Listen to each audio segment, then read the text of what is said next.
Halo semuanya, sekarang kami akan mengisahkan peristiwa detik-detik menjelang proklamasi kemerdekaan Indonesia. Selamat menyaksikan! Selin, aku mau nanya nih, kamu pernah dengar gak sih peristiwa jatuhnya bom di Jepang tahun 1945? Kayaknya tahu deh. Nah, kebetulan sekarang aku mau ceritain peristiwa itu, Re. Suatu hari yang cerah di Hiroshima, warga Jepang sedang beraktivitas seperti biasa. Namun tiba-tiba ada suara gemuruh yang sangat keras. Hush, suara tembakan mulai bising didengar. Ya, lebih tepatnya tanggal 6 Agustus 1945, Amerika Serikat menjatuhkan bom atom di Hiroshima. Ternyata serangan bomnya jatuh 2 kali loh. Nah, bener banget tuh. Tanggal 9 Agustus tahun 1945 ada serangan bom atom yang kedua di Jepang, di kota Nagasaki. Sekarang Jepang sudah rata dengan tanah. Lalu Jepang pun menyerah kepada Amerika Serikat. Kesempatan inilah yang Indonesia pakai untuk membuat negara menjadi merdeka. Nah, Jepang kini sudah menyerah.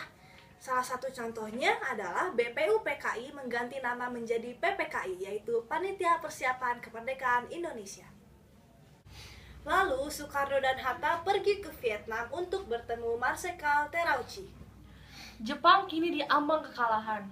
Jepang ingin menghadiahkan kemerdekaan kepada Indonesia. Tapi Jepang ingin Indonesia merdeka tanggal 24 Agustus 1945. Sesampainya di Indonesia, Sultan Syahrir ingin Soekarno cepat meraih kemerdekaan untuk Indonesia. Cepat, kita harus meraih kemerdekaan sebelum Jepang memberikan kemerdekaan itu sebagai hadiah. Itu semua hanya tipuan muslihat Jepang saja.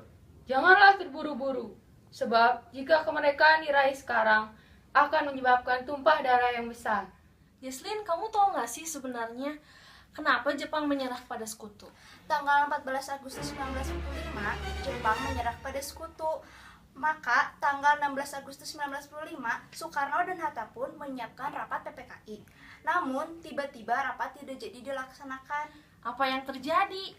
Khairul Saleh, Soekarni, dan Wikana membawa Soekarno-Hatta, Fatmawati, dan juga Guntur ke Rengas Dengklok. Yuk, mari kita saksikan cerita yang berikut ini.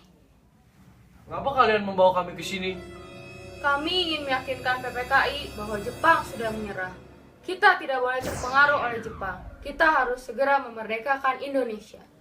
Soekarno, Jepang sudah benar menyerah. Ayo merdekakan Indonesia. Kami semua siap dengan resiko yang ada. Dan kami berani berjuang. Sebaiknya proklamasi kemerdekaan dibacakan di Jakarta saja. Jika dibacakan di sini, itu terlalu berbahaya. Baiklah, di mana kita akan merumuskan proklamasi kemerdekaan kita? Ini sudah terlalu malam. Tidak ada ruang pertemuan yang buka tengah malam. Tenanglah, Bung.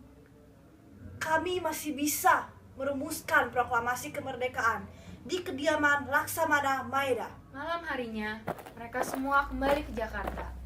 Laksamana Maeda mengantar mereka ke kepala pemerintahan militer Jepang untuk meminta izin kemerdekaan Indonesia. Namun, Jepang tidak menyetujuinya. Jepang harus menjaga status quo. Jepang tidak ingin mengizinkan adanya kemerdekaan di Indonesia. Soekarno dan Hatta sangat kecewa karena Jepang telah ingkar janji. Tetapi Soekarno dan Hatta berpikir bahwa PPKI tidak bisa berhenti bekerja. Tidak ada yang bisa memberhentikan PPKI. Maka teks proklamasi pun dirumuskan di Jalan Imam Bonjol nomor 1 pukul 2-4 dini hari. Cepat, kita harus menyelesaikan naskah proklamasi. Ayo kita mulai. Bapak Ahmad Subarjo, kami butuh bantuan Anda. Mari kita bersama-sama merumuskan proklamasi kemerdekaan Indonesia. Dalam proklamasi, sebaiknya ditegaskan bahwa pemindahan kekuasaan itu berarti transfer of power.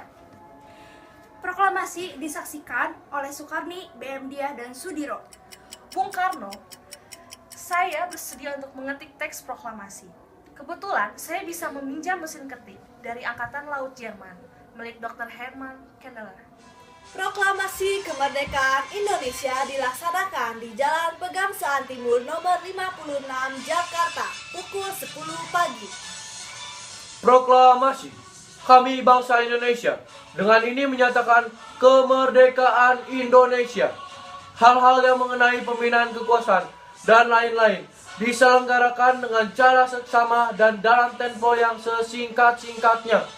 Jakarta, 17 Agustus 1945. Wakil bangsa Indonesia, Soekarno-Hatta.